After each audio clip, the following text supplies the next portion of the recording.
할렐루야. 귀한 예배 자리에 나오신 모든 분들을 주님의 이름으로 환영하고 축복합니다. 옆에 있는 분들 한번 인사하겠습니다. 오늘도 잘 오셨습니다. 네, 귀한 예배 자리에 나오신 모든 분들에게 하나님의 은혜가 가득하기를 주님의 이름으로 축복합니다. 오늘 함께 나누고자 하는 말씀은요, 룻기에 있는 두 번째 장의 이야기를 가지고 하나님의 말씀을 나누고자 합니다. 혹시 지난번에 서유진 목사님이 나눠주셨던 1장의 말씀을 기억하십니까?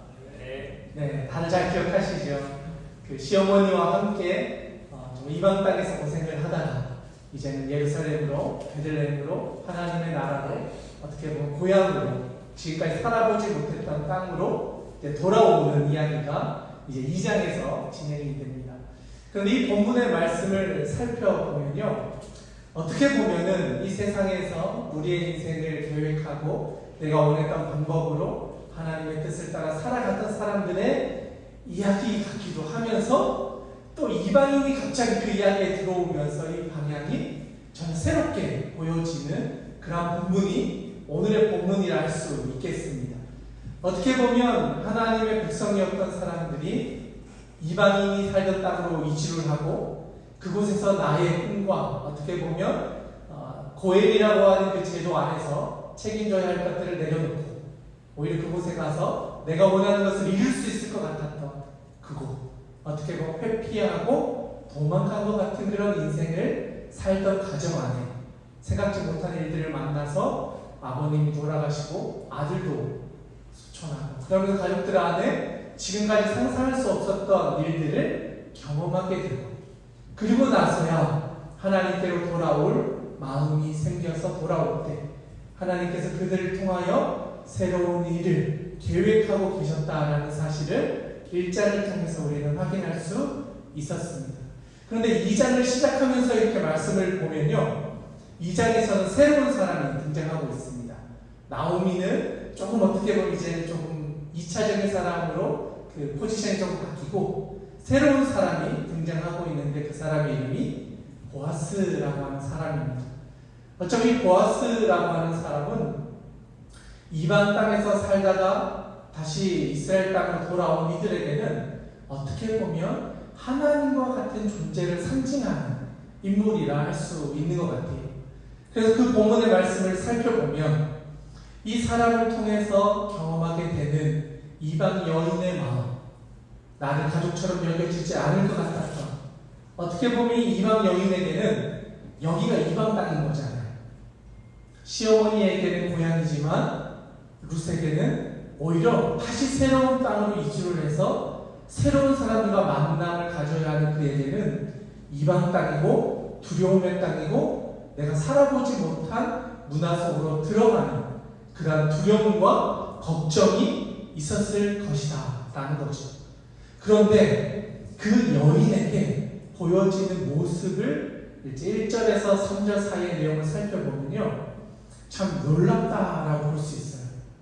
어떻게 보면 두려울 수 있는 그 여인의 마음 가운데 오히려 어머님의 그 하나님이 나의 하나님이 되겠다라고 했던 그 고백처럼 제가 은혜를 받는다면 이곳에 나아가 우리가 먹고 살 수 있는 생계의 문제를 제가 책임져 보도록 하겠습니다. 제가 길을 나가서 이삭을 주어서 먹을 것을 구해오도록 해보겠습니다 라고 시어머니에게 부탁을, 허락을 요청하는 거죠. 그랬을 때 그가 새로운 여정을 출발할 때 그의 걸음 가운데 하나님께서 놀라운 일들을 이루어가고 계신다는 것을 보게 됩니다. 오늘 읽지는 않았지만 3절과 4절의 말씀을 보면요, 룻이 어머니에게 이제 살아가야 되니까 이 생계의 문제를 책임지기 위해서 제가 나아가서 이제 먹을 것을 좀 구하기 위해 이제 나가겠습니다 이렇게 부탁했을 때 시어머님이 그래, 네가 결단한 것대로 한번 해보아라 라고 합니다. 그리고 나서 우연히 갔던 밭이 지금까지 생각해보지 못했던, 만나본 적도 없었던 친족이었던 집의 밭으로 나아가게 됩니다. 그리고 또 마침 그 자리에 보아스라고 하는 사람이 그 자리에 등장하게 된다는 거죠. 그리고 우연히 반복되면서 그곳에서 그를 만나서 은혜 있기를 원했던 그 사람의 인생 가운데 새로운 시작이 일어나고 있다는 것을 발견하게 되는 것이죠. 그런 점에서 본다면 룻의 모습을 보아서 우리가 발견할 수 있는 첫 번째는요, 은혜를 구하며 살아가는 사람. 하나님 아버지 앞에서 우리가 살아가는 인생 가운데 우리를 지켜주시고 인도해 주실 하나님의 은혜를 구하며 헤세드라고 하는 하나님의 인애를 구하며 나아가는 사람. 그 사람에게는 하나님의 우리가 보기엔 우연이지만 하나님께서 계획하여 놓으신 하나님의 섭리가 그들의 인생 가운데 하나하나 이루어져 가게 된다는 것을 보게 됩니다. 바라기는 오늘 이 자리에 살아가는 우리들의 삶 가운데 하나님의 인애를 구하며 나아갈 때 하나님께서 우리의 인생 가운데에도 그러한 인애를 허락해 주셔서 우리 앞에 우리가 상상하지 못하는 방법으로 우연처럼 보여지는 일들이지만 하나님이 계획하신 섭리 안에서 우리의 발걸음을 인도해 가시는 은혜가 있기를 주님의 이름으로 축원합니다. 이렇게 은혜를 구하며 헤세드를 구하며 하나님께 나아가는 그 은혜를 간절히 구하는 사람, 그 사람에게는요 하나님께서 거기에 가장 적합한 사람을 만나게 하십니다. 내가 생각했던 것보다도 더 완벽한 하나님의 인도하심 안에서 나의 문제를 해결할 수 있는 도움의 손길을 만나게 해 주신다는 것이죠. 그게 바로 오늘 우리가 나누고자 하는 본문 말씀 가운데 나오는 이야기입니다. 오늘 우리가 함께 읽었던 말씀은요 8절과 9절의 말씀을 우리 다시 한번 읽어보면 좋겠습니다. 목소리 내어서 8절 9절 함께 한번 읽도록 하겠습니다. 시작. 보아스가 룻에게 이르되 내 딸아 들어라 이삭을 주러 다른 곳으로 가자며 여기서 떠나지 말고 나의 소녀들과 함께 있으라. 그들이 매는 밭을 보고 그들을 따르라. 내가 그 소년들에게 명령하여 너를 건드리지 말아라 하였느니라. 목이 마르거든 그릇에 가서 소년들이 빌어온 것을 마실지니라 하는지라. 아멘. 은혜를 구하며 인애를 구하며 하나님께 나아갔던 사람, 그 사람에게는 구했던 그 내용에 가장 적합한 사람을 만나게 해 주셨습니다. 그런데 보니까요 그 사람이 제일 먼저 만나서 그에게 했던 표현이 바로 내 딸아라는 표현이에요. 이방인이었고 함께 할 수 없는 사람이었어요. 그런데 그를 향하여서 내 딸아라고 말하면서 그를 품어주고 있는 것을 보게 됩니다. 심지어는 이방 여인이었던 그가 다른 밭에 가서 혹시나 어려움을 당할까 내 밭에서 이삭을 줍고 여기서 물을 마시고 함께 여기서 갈 수 있도록 지켜주고 보호해주는 모습을 보게 됩니다. 하나님의 은혜를 구하며 나아가는 사람, 하나님은 그를 지켜주신다라는 사실입니다.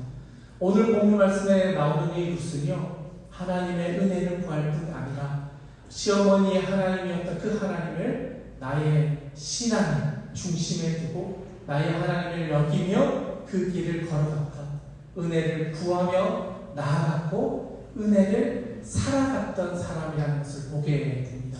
하나님은 은혜를 구하는 사람, 은혜의 삶을 살아가고자 하는 사람, 그 사람과 함께하여 주셔서 그의 문제와 그의 삶의 모든 필요를 채워주시는 줄로 믿습니다. 무슨 그러한 하나님의 은혜를 보아스라고 하는 이분을 통하여 경험하게 됩니다. 어떻게 보면 전혀 남남이었던 것 같았던 이 사람이 그 사람의 삶을 통하여 룻에게 하나님의 은혜를 보여줍니다. 하나님의 은혜를 구체적으로 만나게 해줍니다. 가난한 그들에게 먹을 것을 주고 지켜주지 않는 그들을 보호해주고 하나님의 은혜와 하나님의 인애를 경험하게 해 주었다라는 사실입니다. 그것을 경험했던 룻의 표현은요 내가 이것을 감당할 존재가 못 됩니다 라는 표현이었어요. 어쩌면 이것은요 하나님이 주신 은혜를 경험하는 우리의 반응인지도 모르겠습니다. 우리가 감당할 수 없는 은혜, 우리를 구원해 주신 그리스도의 십자가, 나를 위해 죽으신 그 하나님의 사랑 앞에 우리는 그 어떤 것으로도 갚을 수 없는 인생을 살고 있습니다. 어쩌면 우리의 모든 것을 드려도 아깝지 않은 그 하나님의 은혜 앞에 서서 살아가고 있는지도 모른다는 것이죠. 룻은 그 하나님을 보아스를 통하여 다시 한번 깨닫고 경험하게 된 것입니다. 지금까지는 시어머님의 하나님이었던 그 존재를 보아스를 통하여 다시 한번 깨닫는 거예요. 시어머니의 신앙이 이제는 나의 신앙으로 바뀌어지는 시간이 찾아온 것입니다. 그리고 그때 고백하는 거죠. 내가 이것을 받을 만한 사람이 못 됩니다. 그런데도 불구하고 보아스는요, 어떤 이야기를 하느냐, 하나님께서 너를 다 모든 사람들이 알 수 있을 정도로 너의 그런 이야기를 나에게도 들리게 해주셨다 라고 하면서 다음과 같은 이야기를 합니다. 우리 한번 찾아보면 좋겠는데요, 11절 12절의 말씀입니다. 우리 같이 한번 읽어보겠습니다. 시작. 보아스가 그에게 대답하여 이르되 내 남편이 죽음으로 내가 시어머니에게 대한 모든 것과 내 부모와 복을 떠나 전에 알지 못하던 백성에게로 온 일이 내게 분명히 알려졌느니라. 여호와께서 내가 행한 일에 보답하시기를 원하며 이스라엘의 하나님 여호와께서 그의 날개 아래 보호를 받아온 내게 온전한 삶 주시기를 원하노라 하는지라. 아멘. 하나님의 은혜를 구하고 하나님의 은혜의 자리로 나아갔던 그에게 하나님께서는 그 은혜를 그대로 돌려주셨다. 하나님께 나와 그 하나님의 품에 안기를 원해 그 자리로 나왔던 룻에게 보아스를 보내주셔서 그를 품어주시고 그를 지켜주시고 그 모든 환난 가운데서 살아갈 수 있는 위로와 소망을 경험하게 해 주셨다. 심지어는 이 보아스가 그를 품어주고 그를 나중에는 자신의 아내로 맞이하여서 하나님께서 주셨던 은혜를 그 여인이 경험하게 할 뿐 아니라 평생의 인생 가운데 하나님이 주신 은혜를 누리며 살아갈 수 있는 축복의 만남으로 이 사건이 사용되어지게 되었다는 것을 보게 됩니다. 오늘의 본문의 말씀을 살펴보면서 룻에게 보여줬던 모습은 은혜를 구하며 은혜 자리로 나아가 은혜를 입은 사람으로서의 삶을 살게 되었습니다. 그런데 여기서 조금만 관점을 바꾸어서 보아스라고 하는 사람에게서 이 사건을 다시 살펴보게 되면 이 보아스는 이방 여인이었던 그 여인을 자신의 공동체로 불러들였습니다. 이방 여인이 아니라 내 딸과 같이 여겨 주었습니다. 심지어는 그를 지켜줄 뿐 아니라 먹을 수 있는 음식과 살아갈 수 있는 터전과 환경을 제공해 주었습니다. 심지어는 고엘 제도라는 것을 기억하여서 내가 이 가족들을 책임지고 이 사람들과 함께 살아가야 할 신앙 공동체이자 가족이다라는 것을 기억하고 그것을 행했던 사람이었습니다. 그런 점에서 본다면 은혜는요, 받는 사람도 있고 그것을 베풀 수 있는 통로도 동시에 존재한다는 것을 보게 됩니다. 하나님의 방법은 은혜를 입는 사람이 있다면 그 은혜를 흘려보낼 수 있는 통로로서 우리를 사용하기도 하신다는 것을 말해줍니다. 우리는 늘 살아가면서 내가 은혜 받기를 구하고 살아갑니다. 어쩌면 나의 어려운 상황, 내가 이길 수 없는 수많은 역경들을 이겨낼 수 있는 하나님의 인애를 구하며 살아가는지도 모른다는 것이죠. 그런데 하나님께서는 여기서 한 걸음 더 나아가 이제는 우리가 가지고 있는 힘과 우리가 가지고 있는 여러 가지를 가지고 그 어려움에 처한 이들을 돕고 그들에게 하나님의 은혜를 흘려보내는 통로로 우리를 사용하고자 하신다는 사실도 우리에게 말씀하고 있다는 것입니다. 룻만 기억할 것이 아니라 하나님께서는 우리를 통하여 하나님의 공동체를 세워갈 때 서로를 지켜줄 수 있는 사람으로, 우리가 그것을 감당할 수 있는 사람으로 세워주실 때 우리의 것을 통하여 축복의 통로로서의 사명을 감당하고 그 자리로 나아갈 때 하나님 우리를 통하여 하나님의 신앙 공동체를 하나님의 교회를 더 든든히 세워 가실 줄로 믿습니다. 오늘 이 자리에 있는 여러분들의 인생 가운데 하나님의 돌보심과 보호하심을 경험하고 또한 여러분이 누군가에게 그런 하나님의 은혜를 흘려보내서 여러분을 통하여 살아계신 하나님을 경험하는 축복의 통로로서 우리가 그렇게 쓰임받는 인생을 살아갈 수 있기를 주님의 이름으로 축원합니다. 그래야 여러분을 통하여 합력하여 하나님의 선한 일을 이루어갈 수 있는 귀한 세계 성교교회의 모든 성도들, 신의 회원분들 되시기를 주님의 이름으로 축원합니다. 함께 기도하겠습니다.